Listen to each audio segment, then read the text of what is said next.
আপনার কাছে প্রশ্ন করা বর্তমান সময়ে একটি ক্রিকেটারের মধ্যে সব থেকে টেস্ট ক্রিকেটের জনক, টেস্ট ক্রিকেটের সম্রাটকে কী বলতে পারবেন? Virat Kohli, Joe Root, Steven Smith, Williamson. 4টা নাম বললাম সংক্ষেপে, কাকে কাকে রাখবেন? যদি আমাকে বলেন উইলিয়ামসন। হ্যাঁ, ইন্ডিয়া ব্যতীত বাংলাদেশের ব্যতীত যদি কোনো আমার পছন্দের প্লেয়ার থাকে সেটা উইলিয়ামসন, নিউজিল্যান্ডের। হ্যাঁ, 97 টেস্ট, 8,480 রান, 55.45 তার অ্যাভারেজ, 31টা সেঞ্চুরি, 6টা ডবল সেঞ্চুরি।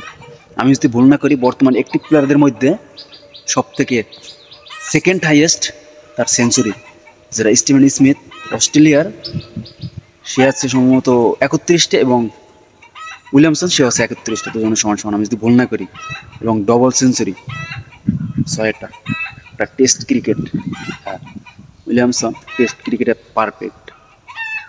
যদি বলেন জরুট যে ইংল্যান্ডের, তাহলে সে কী করছে? 11,000 রান, 11,500 রান।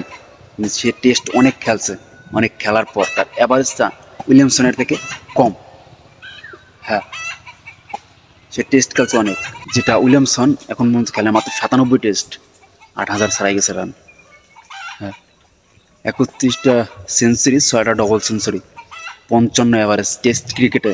বর্তমান সময়ে আজকে যে সময়ে টি-20 ক্রিকেটকে বেশি প্রাধান্য দেয়, সেই সময়ে টেস্ট ক্রিকেটে যেভাবে ডমিনেন্স করতে আছে, টেস্ট ক্রিকেট যেভাবে বিরাট কোহলি, স্টিভেন স্মিথ বলেন, জরুট বলেন, এরপর ওয়ার্নার, উইলিয়ামসন, এই সমস্ত যে বড় প্লেয়ার আছে কিছু নাম, তারা টেস্ট ক্রিকেটকে এগিয়ে নিয়ে যাচ্ছে।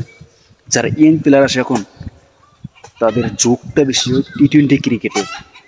যারা লিগ খেলবে, বিশেষ করে IPL-এর দিক বেশি যোগ বেশি। হ্যাঁ, যে সেই টেস্ট ক্রিকেটেরই জনক উইলিয়ামসন, সেটা আপনি মানতে বাধ্য হবেন।